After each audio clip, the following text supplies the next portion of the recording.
Hello my dear student, एक बहुत ही important चीज़ आपको बताने जा रहे हैं। इसके साथ जुड़े रहिए और ये क्या है आपको जल्दी ही पता चल जाएगा। और उससे पहले मैं ये आपको शेयर करना चाहता हूँ कि यहाँ पर शैक्षणिक विवरण स्कॉलरशिप से रिलेटेड आपको जानकारी देनी है। और यहाँ पे मैं एक फ़ोटो शेयर कर रहा हूँ जो शायद आपको दिख रहा होगा यहाँ पे स्क्रीन पे। नहीं दिख रहा है तो आप जूम करेंगे तो दिख जाएगा आपको।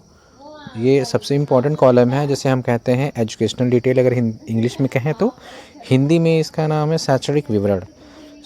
जैसे ये सारा दिख रहा है कॉलम, सब कुछ ठीक है। जैसे आपका पाठ्यक्रम का प्रकार है तो आप जो भी आपका कोर्स होता है वो आप वो फिल करते हैं। पाठ्यक्रम का नाम होता है कि जैसे आप कोई बीएससी कर रहा है, एमएससी कर रहा है, जीएनएम कर रहा है, एएनएम कर रहा है। नर्सिंग से रिलेटेड मैं चीज़ें बता रहा हूँ, बाकी सबका ऐसे ही सेम होता है। बट मेरा जो बेसिक थॉट्स है, मेरा बेसिक जो फिनोमेना है, मेरा नर्सिंग के ऊपर है। ये वीडियो नर्सिंग के स्टूडेंट के लिए है। तो पाठ्यक्रम का प्रकार जो है ये आपका साफ साफ दिख रहा है। पाठ्यक्रम का नाम जो है MSc nursing, BSc nursing, GNM, ANM, post BSc, इस तरह से आएगा। थर्ड जो नंबर आपको दिख रहा है उसमें चूज़ करना होता है ब्रांच। जैसे मास्टर साइंस है, बैचलर ऑफ साइंस है, डिप्लोमा है, इस तरह से आपको चूज़ करना है। इसके बाद पाठ्यक्रम का वर्ष पूछ रहा है कि आपका जो पाठ्यक्रम का वर्ष है वो कितने साल का तो होता है। आपको चूज़ करना रहता है कि आप फर्स्ट ईयर में है, सेकेंड ईयर में है, थर्ड ईयर में है, फोर्थ ईयर में है। तो आप फर्स्ट ईयर हैं तो फर्स्ट ईयर चूज़ करिए। नेक्स्ट 5 नंबर आपका बोल रहा है क्या प्रवेश लैटरल एंट्री पे हुआ। लैटरल का मतलब होता है कि किसी बेसिक आधार पे, मतलब जैसे एंट्रेंस वगैरह होता है कॉलेज में, उसके आधार पे हुआ है तो यहाँ लिखिए नो, नहीं। छठा नंबर आता है आवासीय और दीवा छात्र। जो ऐसे बच्चे होते हैं, जैसे कॉलेज में हॉस्टल भी होता है तो कुछ बच्चे हॉस्टल लेके रहते हैं, तो जो हॉस्टल होता है उसे हम आवासीय बोलते हैं। और जो दीवा होता है, जैसे रेगुलर स्टूडेंट हैं, रूम लेकर के रह रहे हैं, घर से आ रहे हैं, तो उन्हें दीवा छात्र बोलते हैं। नेक्स्ट है 7वां नंबर जो है आपको कह रहा है वर्तमान पाठ्यक्रम के प्रथम वर्ष में प्रवेश की तिथि। मतलब जैसे बच्चा फर्स्ट ईयर आया तो फर्स्ट ईयर में उसे किस तरह से, मतलब क्या डेट, कौन सा डेट डालना है या भरना है, फिल करना है, तो वो यहाँ डेट मेंशन करेगा। 8वें नंबर में अगर फर्स्ट ईयर ही रहता है तो वो सेम डेट फिल करना होता है। जो स्कॉलरशिप इंचार्ज रहता है वो इसको मैनुअल भर लेते हैं। 9 नंबर में अफिलिएटिंग एजेंसी लिखा हुआ है। तो अफिलिएटिंग एजेंसी का मतलब होता है कि आपका जो कोर्स है, आप जैसे GNM, ANM, post BSc, MSc कर रहे हैं, तो ये इनरोलमेंट नंबर होता है, रजिस्ट्रेशन नंबर होता है नर्सिंग का। ये ऐसे नहीं होता जैसे जस्ट कि हमने रजिस्टर किया हुआ है। इसे इनरोलमेंट नंबर कहते हैं। तो ये इनरोलमेंट हमें यूनिवर्सिटी की तरफ से मिलता है, इनरोलमेंट, जिसे फिल किया जाता है कॉलेज की तरफ से। तो अगर ये नहीं हुआ है तो यहाँ पे देखेंगे स्टार मार्क नहीं दिख रहा है, मतलब रेड कलर का एक स्टार मार्क दिख रहा है, लेकिन यहाँ पे शो नहीं हो रहा है। तो इसका मतलब है कि आप अगर है तो भर सकते हैं, और नहीं है तो कोई बात नहीं है, तो इसको छोड़ दीजिए। अगर फर्स्ट ईयर स्टूडेंट है तो सेकेंड ईयर का फॉर्म भर रहे हैं तो आप यहाँ पे इनरोलमेंट नंबर भरिए ही भरिए, क्योंकि फर्स्ट ईयर तक आपका इनरोलमेंट मिल जाता है। नेक्स्ट आपका आता है 10 नंबर विश्वविद्यालय बोर्ड अफिलिएटिंग एजेंसी का नाम। मतलब आप जहाँ से भी कर रहे हैं, जैसे बीएससी के स्टूडेंट है तो अटल बिहारी से होंगे, एमएससी के स्टूडेंट है तो अटल से होंगे, पोस्ट बीएससी के स्टूडेंट है तो अटल से होंगे, और जीएनएम एएनएम के जो बच्चे होते हैं वो यूपी स्टेट मेडिकल फैकल्टी से होते हैं। तो यहाँ पे हमें चूज़ करना होता है, चयन करना होता है। नेक्स्ट बोल रहा है क्या व्यावसायिक पाठ्यक्रम में प्रवेश कक्षा 12 के अंक के आधार पर हुई है। नहीं, अभी जितने भी एंट्रेंस टेस्ट हो रहे हैं वो सब किसके आधार पर हो रहे हैं, यूनिवर्सिटी के बेस पे हो रहे हैं। तो यहाँ लिखिए नो। एएनएम के लिए भी होगा नो, ठीक।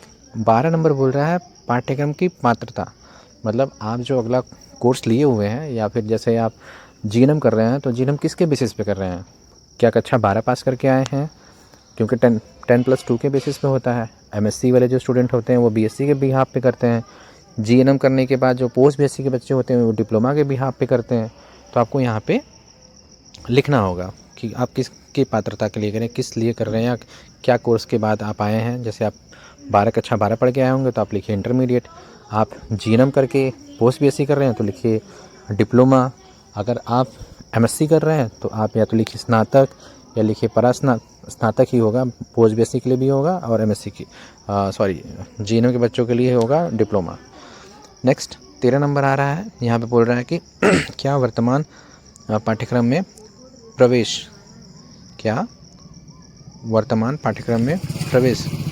हुआ है।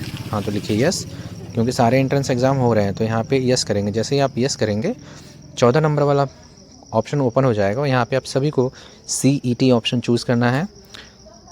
इसके बाद आपको आता है 15 नंबर काउंसलिंग नंबर। ये जो काउंसलिंग नंबर है इसमें बहुत ज़्यादा कन्फ्यूज़न है। कन्फ्यूज़न इसलिए है कि स्टूडेंट समझ नहीं पा रहा है काउंसलिंग नंबर है क्या, क्योंकि वहाँ पे वो रोल नंबर दिखा रहा है। तो आपने एंट्रेंस एग्ज़ाम जो लिखा होगा, उस एंट्रेंस एग्ज़ाम का जो रिज़ल्ट आया होगा, उस रिज़ल्ट में अनुक्रमांक नंबर लिखा है, जिसे हम रोल नंबर कहते हैं। वो रोल नंबर ही आपका काउंसलिंग नंबर है, इसका ध्यान रखें।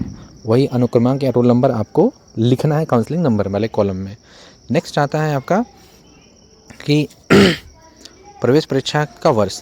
आप जब भी आपने एंट्रेंस एग्ज़ाम दिया हुआ है तो उसका वर्ष लिख दीजिए। जैसे किसी ने अभी जैसे बच्चे ने दिया है 2025 का, तो 2025 लिखिए। नेक्स्ट आएगा 2026 तो 26 लिखिए। जो 2022, 23, 24 में एग्ज़ाम दिए होंगे वो अपना ऐसे मार्क्स ऐड कर लें। नेक्स्ट आ रहा है रैंक। इसमें आपको ओपन रैंक भरना है। क्या भरना है? ओपन रैंक भरना है। नेक्स्ट आपके ये कहाँ मिलेगा आपको? ये भी आपको एंट्रेंस एग्ज़ाम जो आपने दिया है उस रिज़ल्ट में लिखा होगा ओपन रैंक। कैटेगरी रैंक नहीं लिखना होता है, ओपन रैंक लिखना होता है। नेक्स्ट आ रहा है प्रवेश परीक्षा में प्राप्त कट ऑफ। अगर कट ऑफ आपके मार्क्स में रिज़ल्ट में है सीईटी के तो आप लिखिए, नहीं है तो वहाँ पे 0 कर दीजिए, कोई दिक्कत नहीं है। इसके बाद नीचे आपका जो कॉलम आ रहा है इसमें हाई स्कूल, इंटरमीडिएट और जो भी आपने कोर्स करके आगे आप पढ़ाई कर रहे हैं, जैसे बीएससी के बच्चे हैं तो वो 12th का मार्क्स भरते हैं, और जो पोस्ट बीएससी कर रहा है वो डिप्लोमा का भरता है। जो एमएससी करता है या तो वो पोस्ट बीएससी का भरे या तो वो बीएससी का भरे, इस तरह से मार्क्स ऐड करते हैं। सो यहाँ मैंने अच्छे से आपको डिटेल कर दिया आई होप, और मैं यही उम्मीद करता हूँ कि आपको अच्छे से जानकारी मिल गई होगी और अभी भी गलतियाँ ना करें, और इसको ध्यान में रखते हुए अपने फॉर्म को अच्छे से फिल करें। Thank you so much.